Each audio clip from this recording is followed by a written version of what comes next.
baby. What is shaking? It is episode 26 of the Golden Mic. We already got people up in here. It is good to see y'all. We're with Wendy Van Biesen today.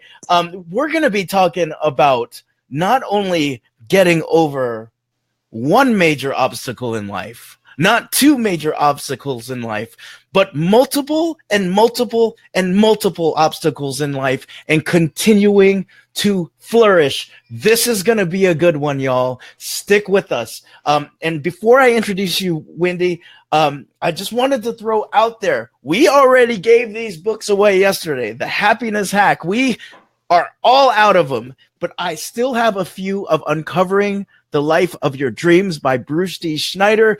You can go to Amazon.com and pick it up for $25 US, or you can get it from me for free. If you go to the Beyond Resilient group, simply sign in, say hi to everybody, and say that you want the book. Look for the post. The book is fascinating. And if you're asking yourself, there's got to be more to life than this, there is. We're going to deconstruct the book, and we're actually going to uncover the life of your dreams in a few weeks. So it's not just going to be like a book reading club. We're actually going to design a course around this. That's why I want you to pick up the book now. So for those of you who haven't met me, my name is Mark Cordone. I am a positive psychology coach. What does this mean? Two things.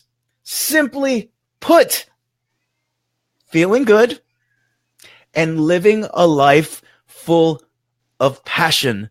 So Wendy Van Biesen, Hey, are Mark. you feeling good? I'm feeling living a life of passion? I am living a life of passion. Yes. Ooh, look. Are we okay? It's gonna be brought. And the other. So for those of you out there who are feeling good and living a life full of passion, Wendy, I think you've seen these episodes. Put your hand up. Put your hand up. Can you give us some hearts? Wendy, can you make it pulse? Can you make the heart pulse? You're making the heart wave. Oh, I'm doing the wave, baby. Hey, listen, I'm a girl from New Jersey. We do things a little different here. We have never done the wave like this before. So yeah. So this is the way we do it in Florida. We pulse it. So wherever you are, put the heart out and do it whatever way you want to make that heart go. I'm in Florida. She's in Jersey. Where are you guys at? We got Molly McCarthy Uppenshaw from Wine Connoisseur, the Drink, Love, Play. You got to just hear it. She's going to be on my show. Wendy, Molly, it's good to see you. Wendy, I don't know if you're a big fan of Genesis or if you're a big fan of Phil Collins. I love Genesis and Phil Collins. Yes. Say hi to Phil Collins. He's on the show. Morning, Wendy. No and way. Marco. He's at work this evening. Where are you, Phil Collins? I hope you've been working on the drums, working on some new music. Phil Collins, it's always great seeing you. Phil, by the way, you haven't picked up your frickin' book yet. Get in the dang Beyond Resilient crew and get your book. Sarah Rose, SCSMI. So that's in Michigan. Where's SCS? Let us know. So you've given us some hearts, right? If you're feeling good and living with passion. But you know what? Yesterday was tax day. Right? It's April. You might be going through some doldrums right now, and you might be not living with passion. You might be revisiting your life right now. And it's okay to not know every now and then. It's okay to also not feel good every now and then, right? We get under the weather. These things happen. It's okay. So give us a thumbs up if you're just getting by right now. Those are good days as well. That's part of life, right? It's the ups, downs, and all arounds. Give us a thumbs up. I should have known. St. Clair Shores. She's yelling at me right now. St. Clair Shores. Sarah Rose, it's good. Yelling. Yeah, she's yelling. It's always yelling up in here. Yeah, we got a couple thumbs up. It's all right to have those days, y'all. All right, now here's the other one. If you're feeling hopeful, regardless of whether you're having a great day or a shitty day, if you're just feeling hopeful and optimistic, give us a big old wow face. Wendy, can you give me a wow face? I got Wendy to give us a wow face. That is absolutely fantastic. So Wendy, you are a performance coach, a life coach, and you also have a fascinating story. So without any further ado, what is your story? Well, my story, I have a big story, right? Like everybody has a story, Mark, right? Mm-hmm. I'm living the dream. I'm married, have 2 little kids, and I have a very freakish ski accident, which hospital and a 9-month recovery, really challenging. And then at the age of 37, I feel a lump on my breast, and I'm like, what's this? I had never had a breast exam. I had never really even thought about anything. And I went to my gynecologist. You know, we kind of go through everything. And sure enough, it's breast cancer at the age of, my girls are 8. My husband is, you know, we're shocked. You're not supposed to get breast cancer, especially you're not supposed to get breast cancer before 40.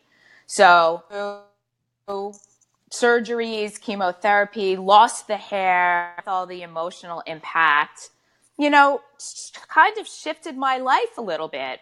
Did yoga. I was juicing before anyone was juicing. I should have bought 10 juice places.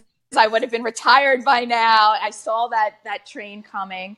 And like, then life just went back on the treadmill until I was bam, second breast cancer 10 years later. And that really affected me much more differently, because what it did is I went much more within. This was now about acceptance, forgiveness, and purpose. Acceptance that life isn't always the way we think it is. Forgiveness of my own flaws and the flaws I saw in others. And then I was really trying to figure my purpose. I've been a marketing executive all my life. I was in and out of the workforce. My education background allowed me to do that, but I hadn't really worked for a little bit. My girls kind of became my life. I was helping to figure out the family, and then bam, I was hit. And it was really hard. And these surgeries were much more in depth. Chemotherapy, again, much more stringent because it's the second time. You know, come out of that, and bam, I have the 3rd cancer, salivary gland cancer in my throat. And thankfully, that was in and out surgical removal. But I felt like that was, as I went through this awakening after the 2nd cancer, I really felt that was about me not speaking my voice, and that I was being told, speak your voice, get to your truth. How do you figure out how to be authentic again? Because I had lost myself a little bit. And then that's when I decided I was going to become a coach. I felt like I had a story. I'm my face down in the arena. I'm able to get back up over and over and over again. And that was my purpose. And that's where I am right now. That's, you know, and on top of that, a lot of stresses in a marriage when you're going through this, right? And so Absolutely. you come out differently, or I came out differently. And my husband, who is my ex, you know, great man, really nice guy. We just came out differently, and we're terrific friends. We co-parent together. It's incredibly amicable, but we're really different.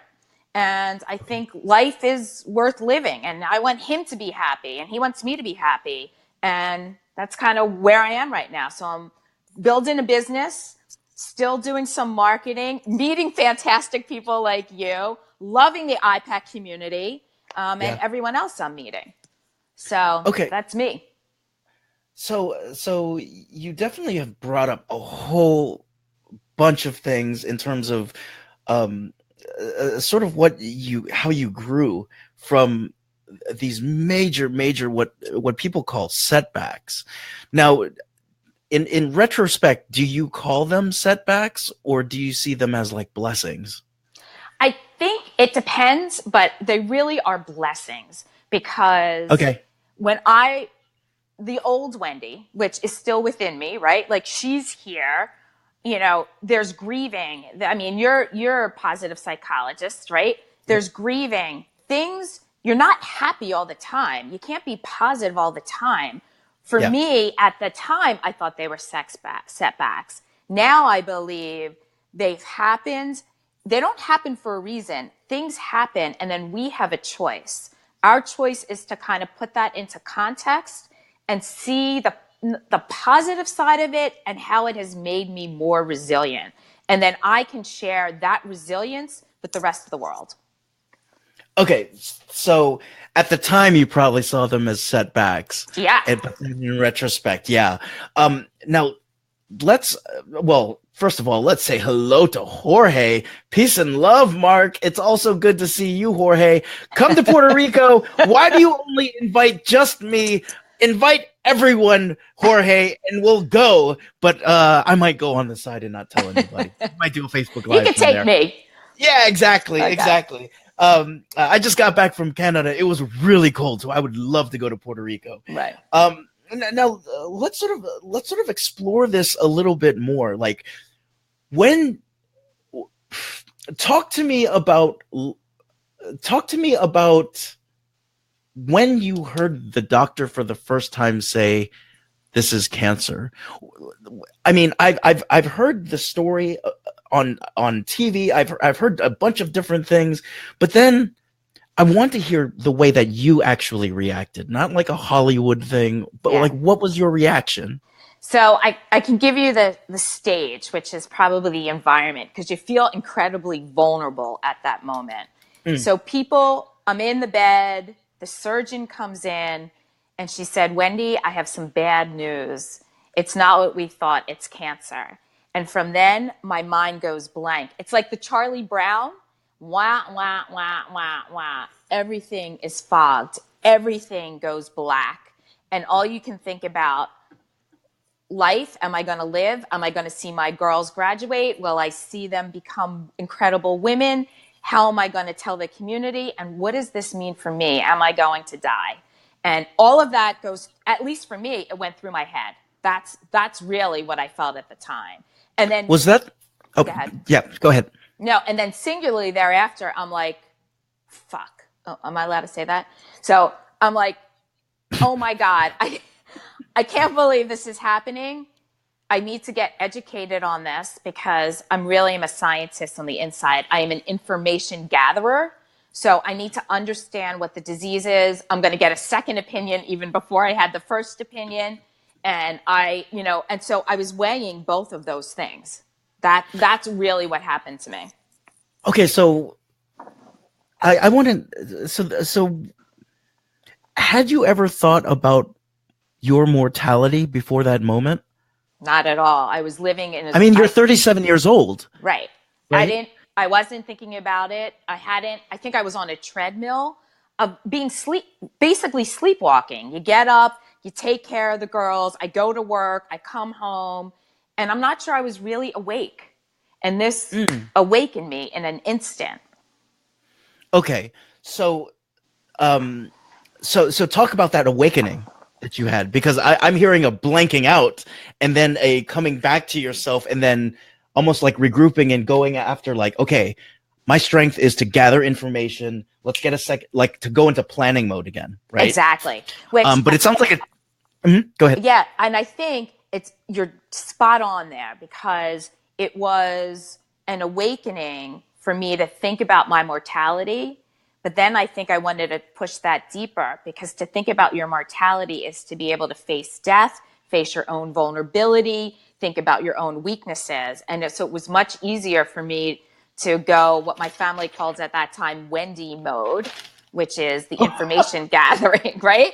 Like you talk about wow, like, and that's what it was. So I'm not sure I stayed in that awakening for that long, quite frankly. The second cancer really allowed me to awaken, but that I think I just pushed away.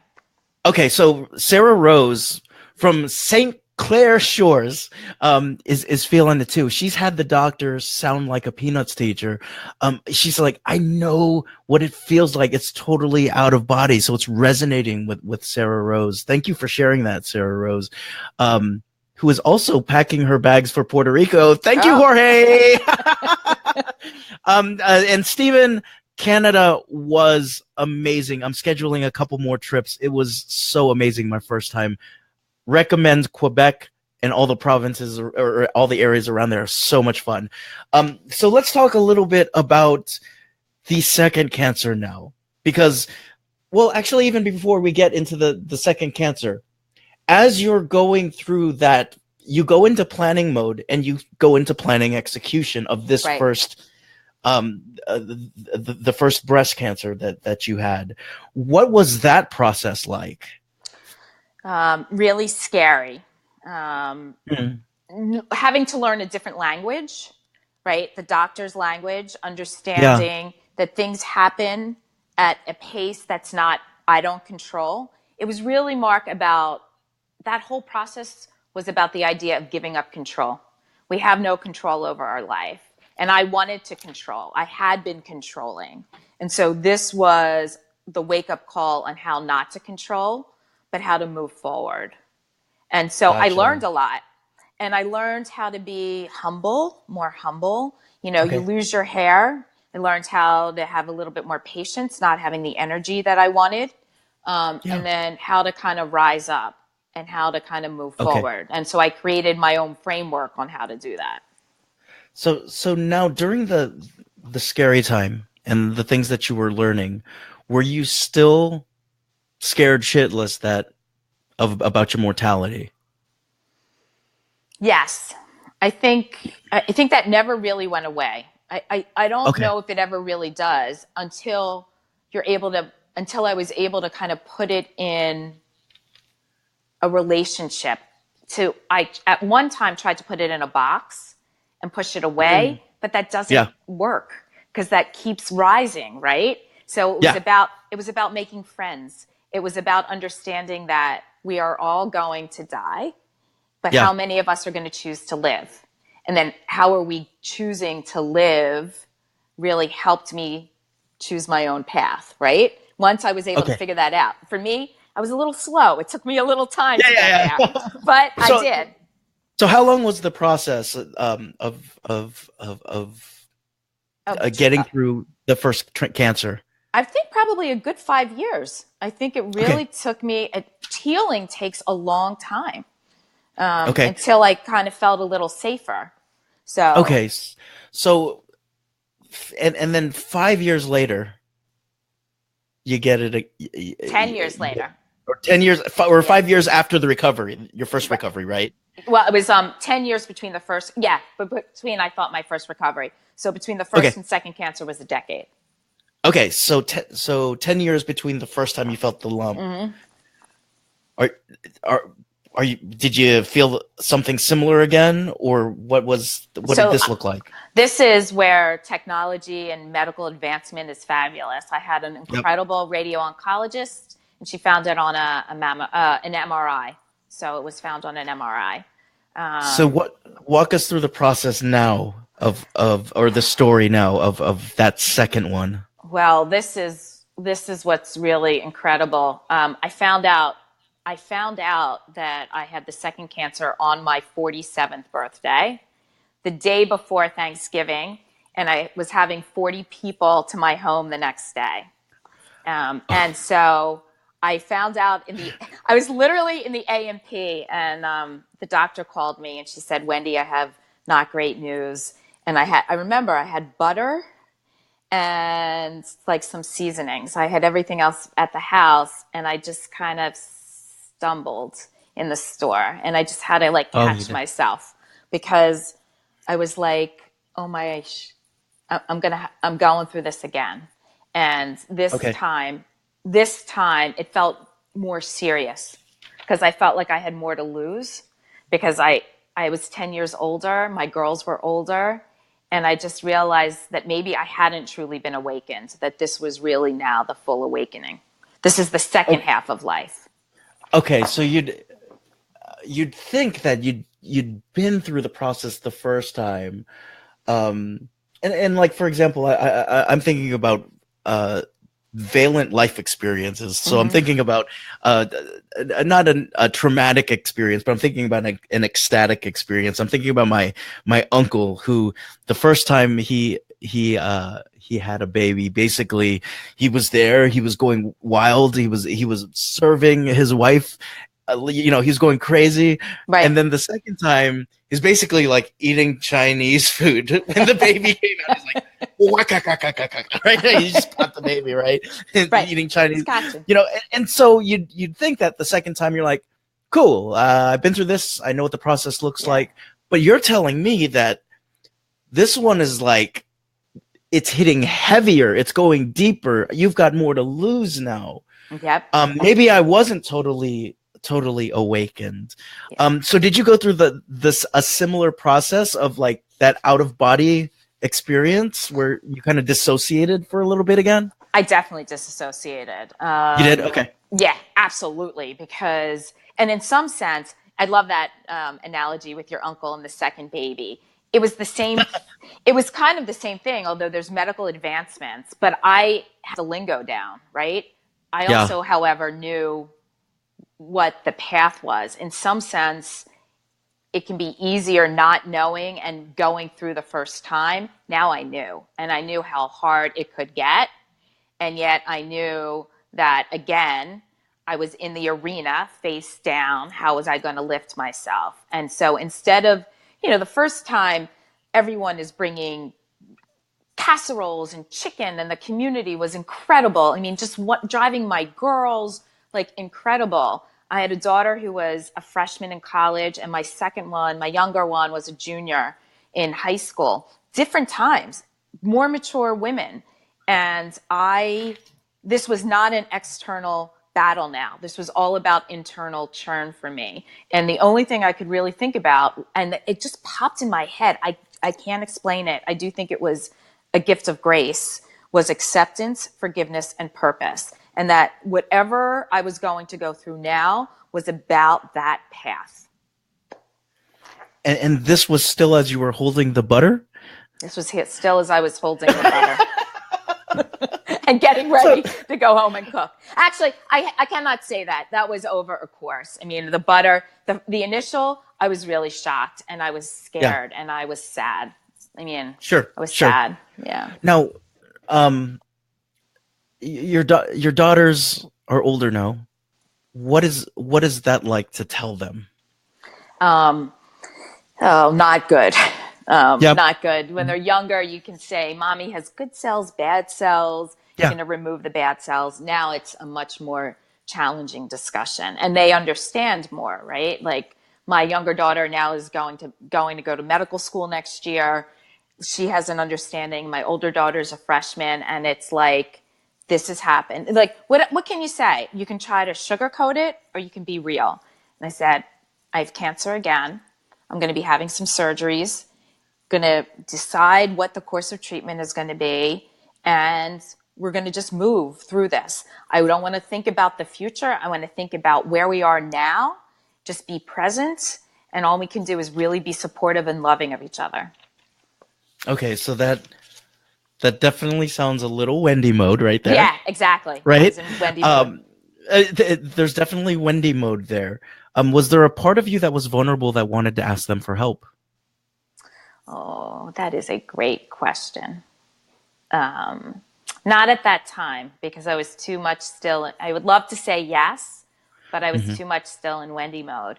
That time for help, though, came after. And now I'm much more vulnerable and much more open. Okay. But I think that was that was a bingo. That was a bam. The question was a bam, because that was what I really needed to go through. That was the process for me. It was. Okay. So talk to me about the second process. Was it really hard? Very very emotional. You'll hear me get even more emotional about it now. I went deep, and I went strong, and I started reading, Mark. Like, for me, it was about not an education about the cancer. I started reading Carolyn Miss, Colin Tipping, Anita Moorjani, Deepak Chopra, all of it. I studied I'm Jewish. I studied the Torah. I went with a rabbi for a year, like one-on-one sessions. I was questing for what is a meaning of life, what is the meaning of life, but also how to live a meaningful life. What does that really mean? And in so doing, I had to break down all my outer shell. And I had a lot of outer shell. I had a lot of ego. It was like, it's like the first half of life, second half of life. Like a lot of philosophers will talk about that. You think about Joseph Campbell's, hero's journey of how to live, and you go out and you come back. Yep. And so I needed to do that, and it was painful, and it was ugly, and it was beautiful. Oh, that's wonderful and harrowing at the same time, right? Mm-hmm. As you're talking about Joseph Campbell. Yeah. So I have to admit, I only know who Deepak Chopra was. I have no idea who those other folks are. So maybe later on we can post the links to those books or, I will. or anything They're like that. They're awesome books. So talk to us about what acceptance, forgiveness, and purpose how that changed for you as a result of this period.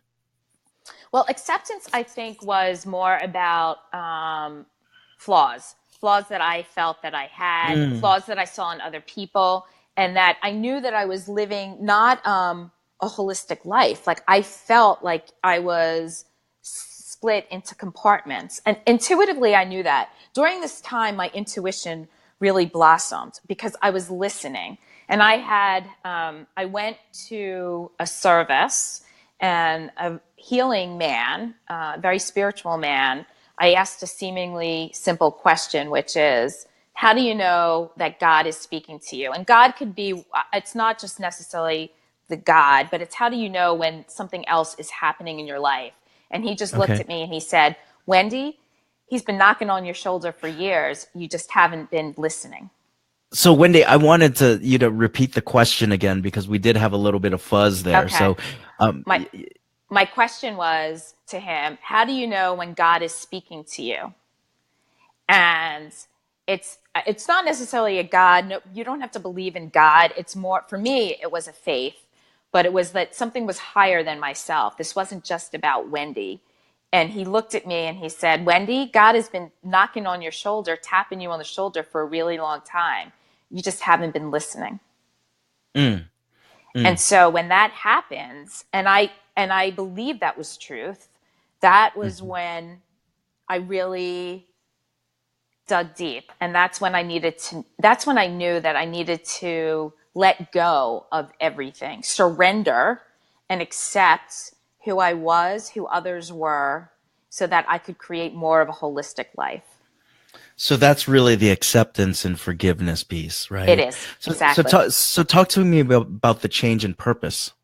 Well, I think the change in purpose really happened when I had the salivary gland cancer, because all this was about me returning home. Like going back to Wendy Silverman from the hood, right? It was all about this. Silverman from the hood. I am a Philly chick, and I do like mustard on my pretzels. So go Eagles. No, don't say go Eagles on my show. Sorry. Do not say go Eagles on my show. I know, you're probably a Falcon fan. Do not say Falcons on my show either. Oh, who are you? We are the Tampa Bay Buccaneers. Oh, the Buccaneers. The Golden Mic is sponsored by the Tampa Bay Buccaneers. Oh, I like the Tampa Bay. I like the Pirates. So yeah, I like the Pirates. I like the Birds too. Congratulations on the win. Thank you. So let's go to you've made the recovery. Like let's forward now. Let's go forward on the time machine. Yep. Third time. What was this like now? Well, actually, talk to me about what life is like the day before. Like, do you feel like you had gone through everything you could in life? Do you feel like you were sort of, like you had gone up Maslow's hierarchy of needs, and you've gone to this idea of self-actualization, and even going to further things like self-transcendence, because that's where purpose, the idea of purpose and service and forgiveness and acceptances, and radical acceptances. Do you feel like that's what your life was like? No. No, not Interesting. yet. So what was your life like before the third time? The day before, as I was moving to that trajectory, I hadn't decided to come for a coach. I had gone back to the workforce. I had begun volunteering. So for a woman in particular, or I guess a man as well, if you exit the workforce, even for a little bit, and I was always in and out, but now I really wanted to get back in. But life has changed. Technology has changed. Just the way people communicated. And Yeah. I went in like very insecure. I didn't feel like I had the skills. How was I gonna kind of understand? I mean, my inner critic was really powerful, right? Like Tara Moore, Brene Brown, inner critic. Wendy, you're not enough. How can you do this? And I just began doing it a little bit, understanding that ego was down, but I was still confused, Mark. And I think that was Yeah. probably related somewhat to the marriage.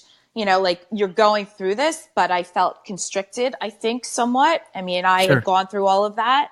And so I was on that path, but I hadn't been there. I knew I was still confused. And then the third cancer happened. And then I come out of that and I just said, I'm going to become a life coach. Like I'm going to become a performance coach. I have a story. I'm down, I'm up, I'm down, I'm up. I'm very vulnerable. You see who I am. I can tell you what's great about me and what's not, my challenges. Like it's all out there. And once I've done that, I feel free. Yep. Yeah, and what I'm hearing is between the second and third, you went from acceptance to radical acceptance. Like, this is it. I'm completely letting it go. I'm living full on in purpose. And I think that it's interesting that it was around here, right? Yeah, you said right here. Throat, like right? Around your throat. And you said it has to do with your purpose, right? Correct. And speaking up in terms of what you are here to affect and who you are here to affect when it comes to positive change. Very interesting, because once you start, I don't want to say once you start, like according to the Maslowian principles, once you start hitting that radical place, you go from being a highly wise individual to an individual who starts thinking about service to the world, right? And what it is that you're going to give versus what you are receiving from everybody in terms of wisdom. So that's what you were feeling. That's exactly what I was feeling, and it was and it.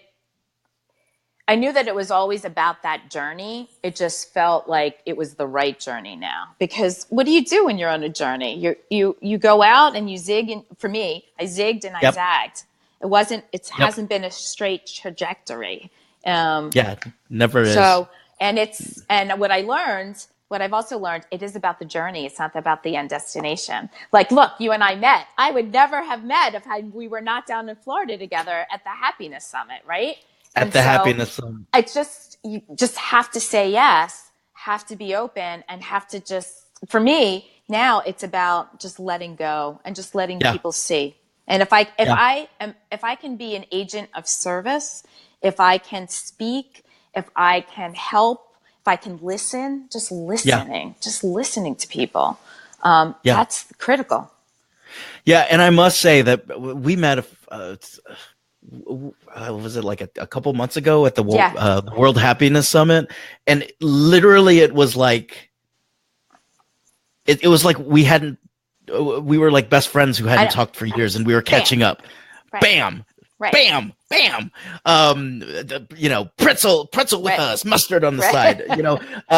But like, those are the type of connections that I love, and to be that, like we were sitting there as a mixer, and then it's almost like the world went blurry, and it was just you and I talking for a while, and it was just one of these moments, and I knew that we were gonna stay connected for a very long time. Me too. And I don't know if I would have been able to connect with you if you hadn't been like, look, I'm a badass, so let me come to the front of the room, and also this is what I went through. And I'm like, what in the heck, and we were calling each other nicknames and stuff by the end of the conversation. We were looking forward to catching up. Well, and I have something to show you if I could. Yeah. Because I good. didn't I met you, so we didn't know each other, and I didn't know what your brands or who you were, but I co-wrote this article. Can you see this?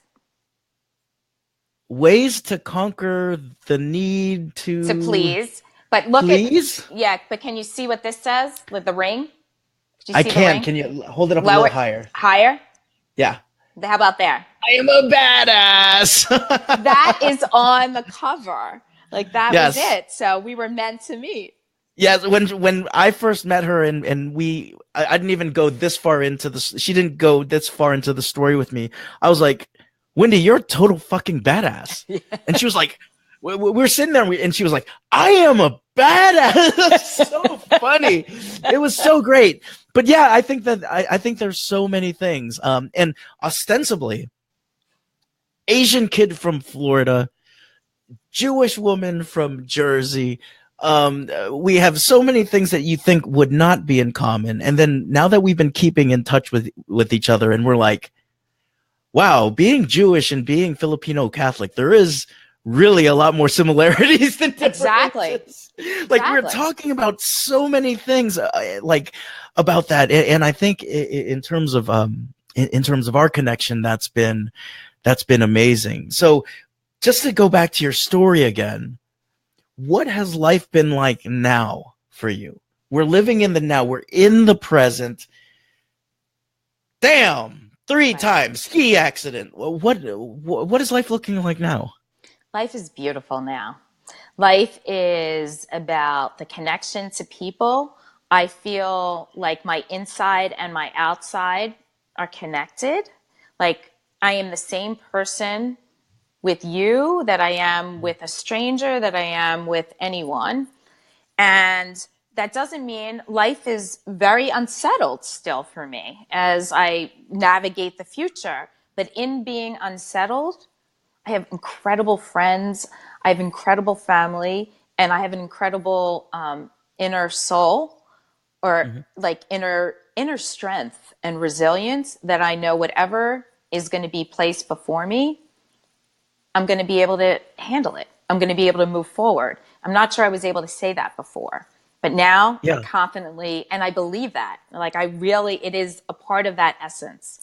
So yeah, and I think that's something that I picked up when we first met. There was sort of this calm, and I was like, oh my gosh, she's like a cool kid. Remember? Because I was like, are you like one of these cool kids that's trying to like push me like out of the room to like the back of the, but that was my own gremlin. So I'm going to ask a couple questions, and I don't want to go dark. I want to get your perspective. Let's say that the doctor calls you after we get off the phone and says, you're not going to believe this. Mm-hmm. You've got cancer again. Yeah. Well, and I think, so that fear, that fear is here, right? Like, I have I had a good friend who, she and I would talk about that. And it's always, for me, it's about keeping a toe in the water. It's about understanding that can happen, and how would I respond? And it's really hard to suggest how I exactly would respond. Yeah. I think I wouldn't respond in Wendy mode. I think Wendy mode is gone. I think what's here is a simple understanding that is happening. And I would do everything that I've done before, educate myself, understand, figure out what the protocols are. But I would go through it probably a little bit more calmly, knowing that the process is the process. And being sad and grieving and everything else. Feeling the feels. Feeling the feel. Yeah. Feeling the feel.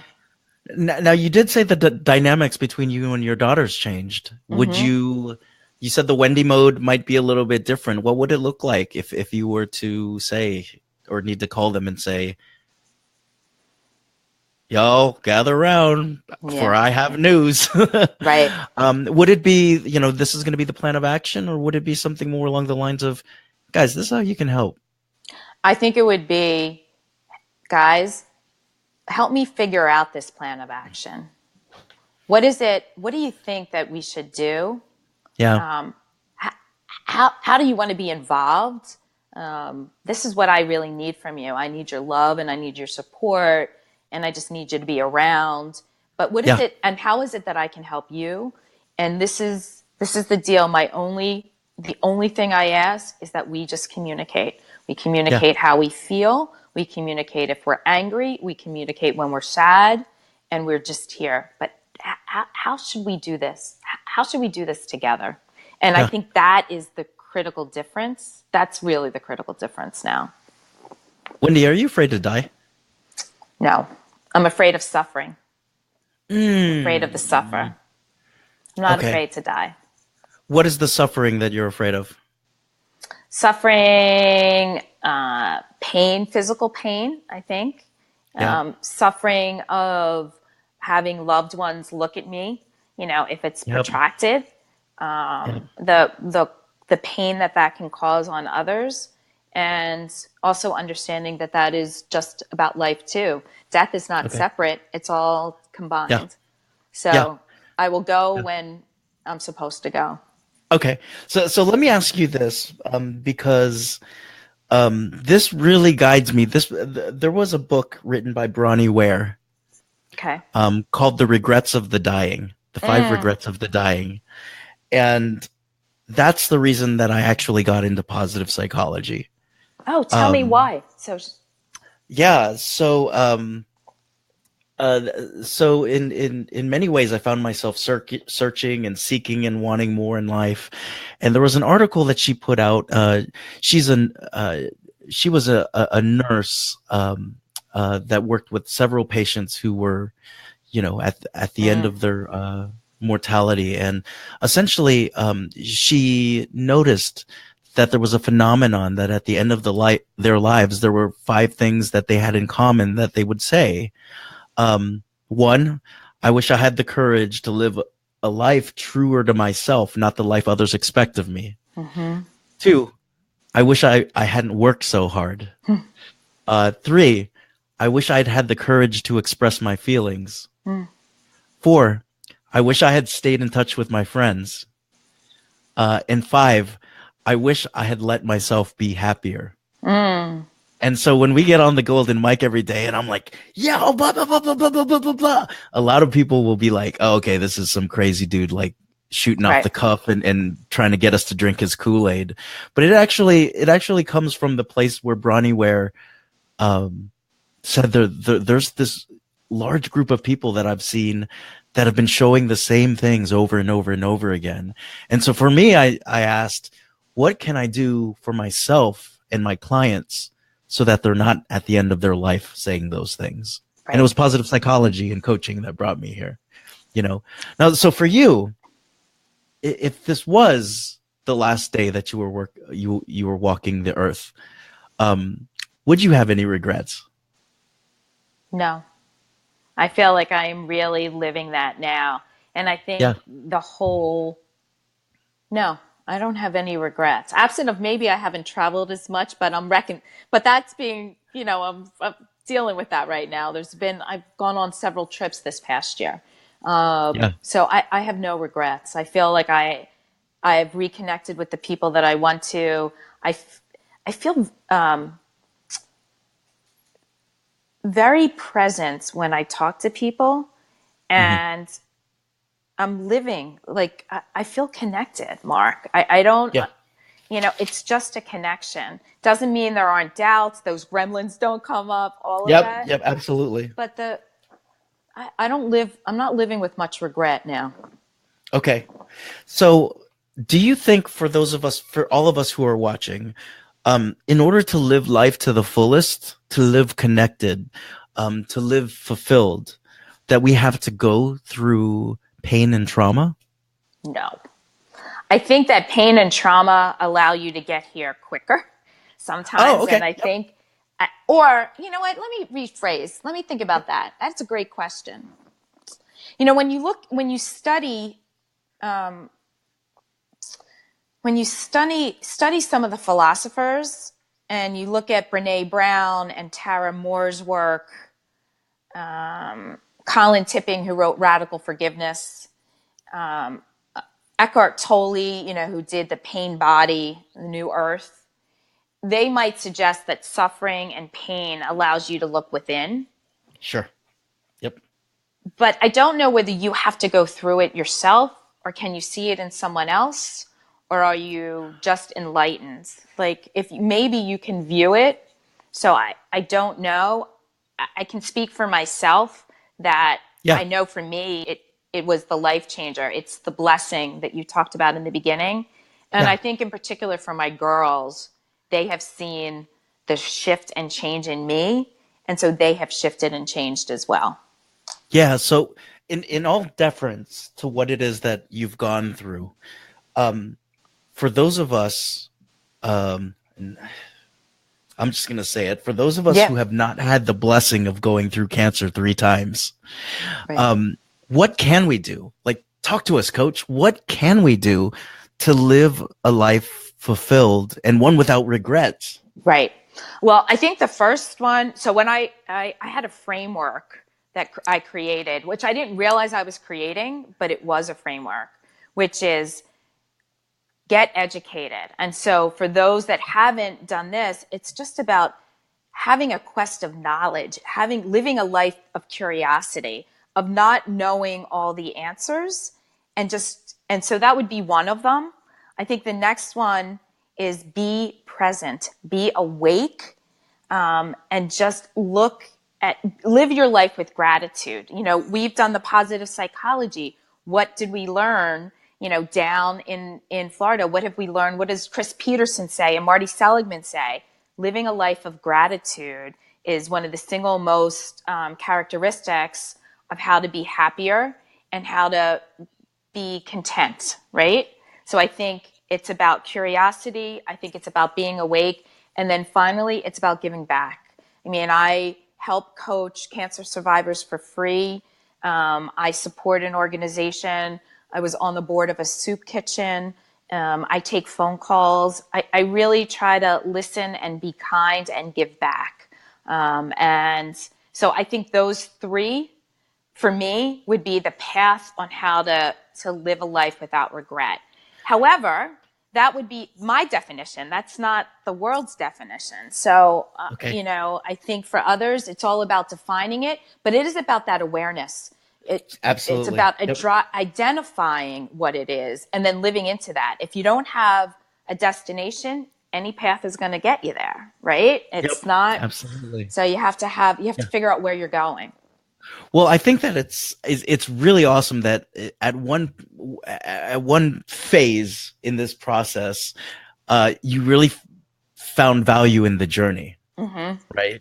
And then you went and talked about the hero's journey, right? And so even in your framework, it's a very nice, like, punch in the face condensed version of, okay, this is what the hero's journey means in 3 seconds or less. Awareness, be woke, come back and give back. Right. Because that's what the hero's responsibility is after they conquer their own demons. Right. Is they come back with the elixir, they come back with the knowledge, they come back with the rewards and share it. Right. It's like it's the alchemist, right? It's the dark and light side that you must bring together because your greatness is in that darkness. But that vulnerability, you have to bubble up. You have to let it out. It's about acknowledging it, and it's about loving it. So talk to us a little bit about your coaching practice now, because you've gone through a bunch. So, I mean, you can easily have clients come in and you can be like, that's what you're worried about? Like, I've had cancer 3 times. Right. Like what does the coaching look like for you? So that's really like a very interesting, interesting, right? Because I could ultimately go there. And I don't know, there's a great spiritual man, Richard Rohr, who does daily meditations. And he talks about levels of consciousness. So I don't want to get like off topic, or levels of just awareness. And what he would say is that once I go to, well, I've had cancer 3 times, and you probably could kill a gopher with a stick, right? That's about like comparison. I don't want people to have to deal with what I've dealt with. whatever they're dealing with is what they deal with. And so what do we learn as coaches? What do we know as positive psychology? You meet the client where they are. And I feel their pain. I don't really feel their pain because I don't understand it, but I understand they're in pain. And so I feel like my how can I help is by listening, by validating, by helping them figure out what's going to make them whole, and by helping them figure out what do they want to do with it? Where do they want to go in the future? And so go ahead. So it really does sound like you have complete respect for our individual journeys, totally. As a coach, and the awareness process we need to go through, the awakening we need to go through, and how we define giving back. Exactly. Okay. So who is your ideal client right now? So I have a couple of ideal clients. I mean, ultimately, one would think that it would be cancer survivors, but that is, you have to get to, when we coach, right, it has to be a person that's ready to move. And sometimes cancer survivors aren't not ready to move. And so I tend to talk to people and help them along their journey.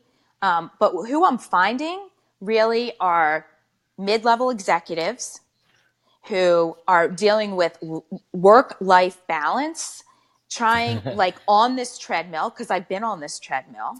People that are stuck, that can't figure out how to move forward because they have to face their fear.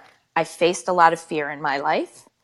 People that are on a treadmill that aren't connected. They're feeling it. Maybe they're feeling it in their shoulder. They're feeling it in their hip. They're not sleeping at night. So they recognize something is not going well, but they can't figure it out. So we talk about that.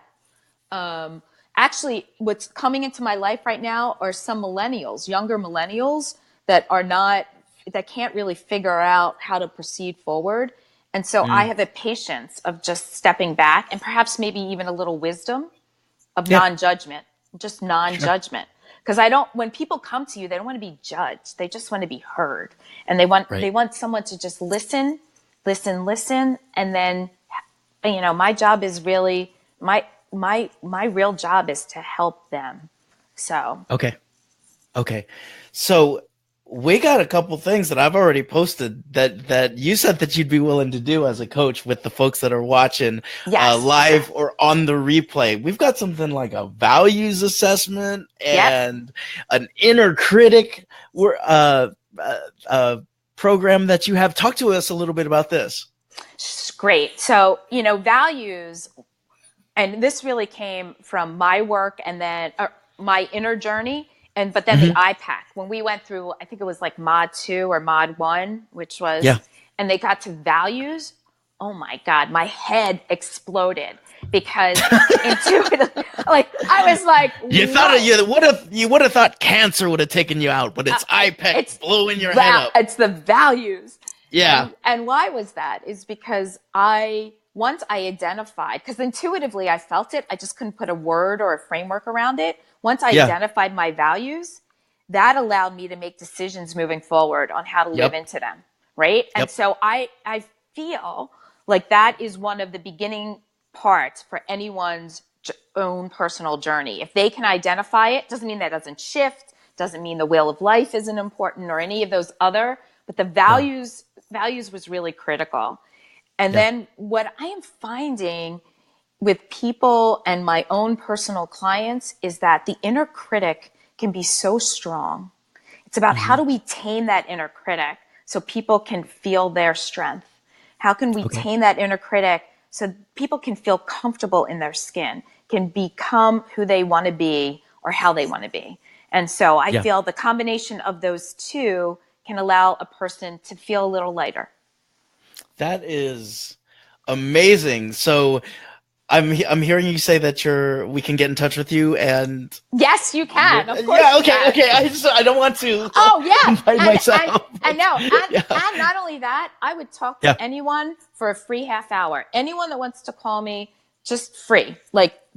I'll put it out there because I believe in just giving back, and so I will do that as well. Oh my gosh! So a free, okay, so a And complimentary half hour. I hope Phil Collins will call me. Phil Collins, you just got a shout out, and we want you to sing "Susu Studio" a cappella. Exactly. Phil Collins. So Phil Collins, Right. we'll call this the Phil Collins offer. Yeah, exactly. So 30 minutes to anybody. I have your contact information there on the show notes. Y'all, I want you to like Wendy. I want you to love Wendy. I want you to share Wendy out and her story. This takes a lot of moxie and a lot of vulnerability to share your story, and now you're living sort of unapologetically in a great space to give back. Thank you. And so I thank you for doing that. Now, what a great show. I knew that it was going to get heavy, and I was like, oh my God, how do we keep it like, how do we not make this depressing? And it wasn't depressing. It was a celebration of blessings. It was a celebration of taking ownership and learning and growing, and wonderful things. So I think you're a testament to what can happen when we're in the darkest of situations and still having a choice over how you want to react to those things and how you see yourself growing as a result. So Wendy, you've seen this show before, so I know you know what I'm going to ask you next. So I'm going to, so we're going to see each other soon, sister, in New York. Yes, exactly. Are you coming to stay? Come on. We're going to meet in New York. Sure. Yes, we're going to do it. We're going to do it. So I want you to imagine now that a golden mic is dropping from your ceiling, your beautiful ceiling there, and stopping in front of you. And for 2 minutes, the golden mic, Wendy, translates into every language. It translates all around the world. And when I flip the switch, the golden mic is live. Wendy, you're on. Oh, hello, world. It's life is an incredible journey, and my lessons are: be open, be beautiful, give back, listen, be curious, don't know, just ask. And in the end, just love. We should just really love one another. And I use that in a word of just acceptance, because we are truly all connected in a way that is intense. And I am so grateful, really grateful just to be here. After I think about everything that I've been through, just grateful to see my parents, to see my girls, even to see Steve and the rest of my friends and family. And so I would ask the world to do the same, to step back, to count their blessings, to think about what they have in their life, not what they don't have, to live with that understanding and to know that the sun will always shine another day. Your mic is off now. Okay. Congratulations, Wendy. That has been episode 26. Amazing story, amazing woman, amazing offer. 30 minutes with Wendy, complimentary. You see the email there. Get in touch with her. I don't know how you have time, but I know you'll find time. Wendy, Let's make this happen. Wendy, let's see each other soon. Yes, absolutely. We'll celebrate my birthday together up there. Looking forward to it. And for those of you who have been watching the Golden Mic, thank you. Sarah Rose, you stuck with us the whole time in St. Clair Shores. We're going to be back tomorrow, episode 26. You can't cancel me, everybody, because I'm the producer. We'll see you soon.